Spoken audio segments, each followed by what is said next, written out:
Brasil atual, com um governo que ampara os bandidos e ignora as vítimas, as pessoas de bem. Você já percebeu como no Brasil de hoje o governo parece mais preocupado com os familiares de bandidos do que com as famílias de gente de bem? Enquanto pais e mães, trabalhadores, vivem com medo de sair de casa, o governo federal analisa se vai oferecer assistência aos parentes dos 117 suspeitos mortos na mega operação contra o tráfico no Rio de Janeiro. Isso mesmo, o governo Lula, através da ministra dos Direitos Humanos, a Macaé Evaristo, defende um apoio formal da União às famílias dos mortos na operação.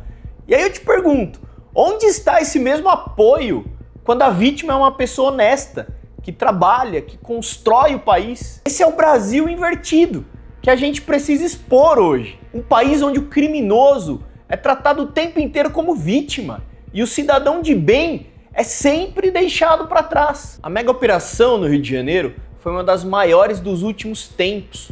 O objetivo era claro: enfrentar o narcotráfico que domina favelas inteiras e transforma bairros em zonas de guerra. Foram 117 suspeitos mortos, traficantes armados, integrantes de facções, criminosos perigosos.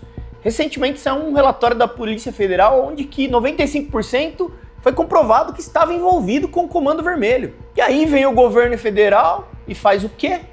Discute se vai amparar as famílias desses suspeitos, em sua grande maioria comprovadamente criminosos, como se eles fossem verdadeiros heróis de guerra. A ministra Macaé Evaristo quer que a União ofereça auxílio, enquanto o Palácio do Planalto, segundo reportagens, teme que isso faça a opinião pública associar Lula ao tráfico e ao crime organizado.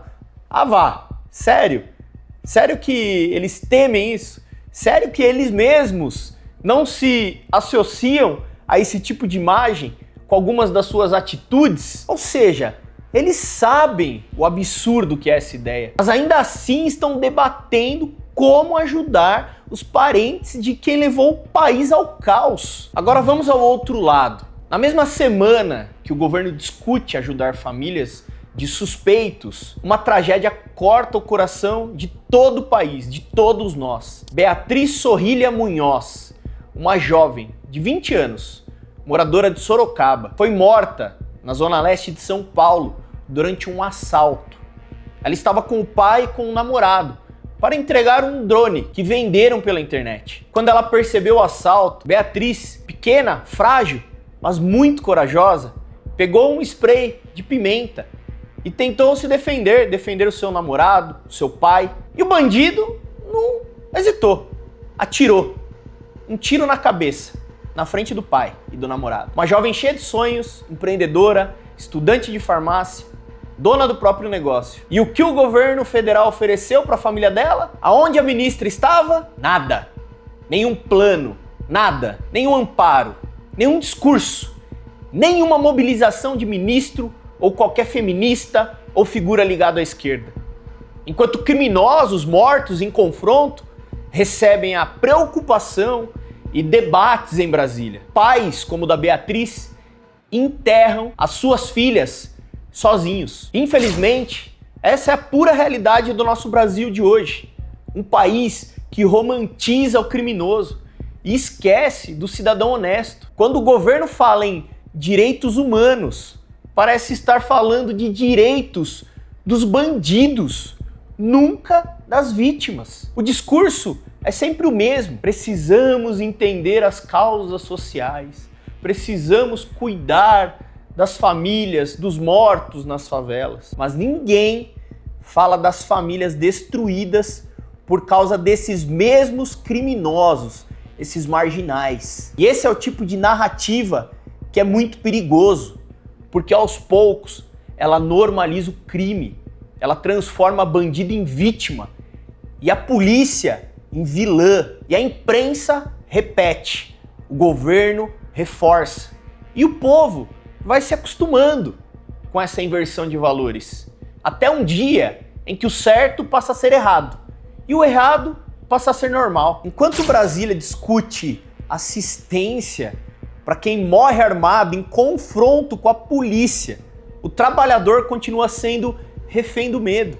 As famílias vivem cercadas por grades, os comerciantes fecham mais cedo, os jovens perdem o direito de sonhar.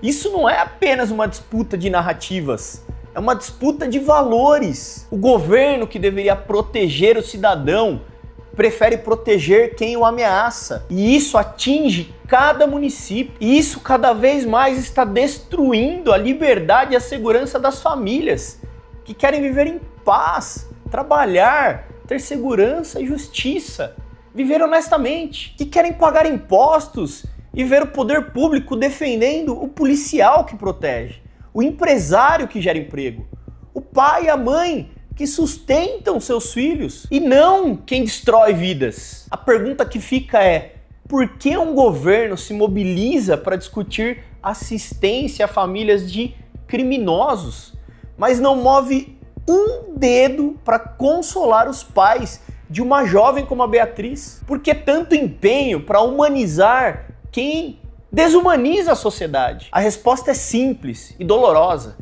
porque é mais fácil parecer humano do que ser justo de verdade. É mais fácil abraçar a narrativa do coitadismo do que enfrentar o problema da violência de frente. Mas a verdade é que enquanto esse discurso impera, o trabalhador morre, o policial é atacado, é demonizado e o criminoso é tratado como vítima do sistema. Chega, gente, não dá mais.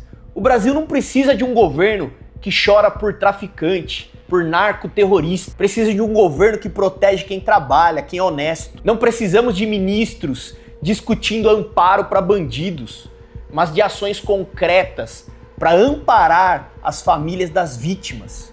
Porque a justiça não é chorar por quem destrói vidas, é lutar por quem constrói esse país. A Beatriz, o pai dela e todas as famílias de bem desse país merecem respeito e não descaso. E se o governo prefere olhar para o lado errado, nós vamos continuar aqui, mostrando a verdade e lutando por um Brasil onde as pessoas de bem valem mais que as pessoas do crime.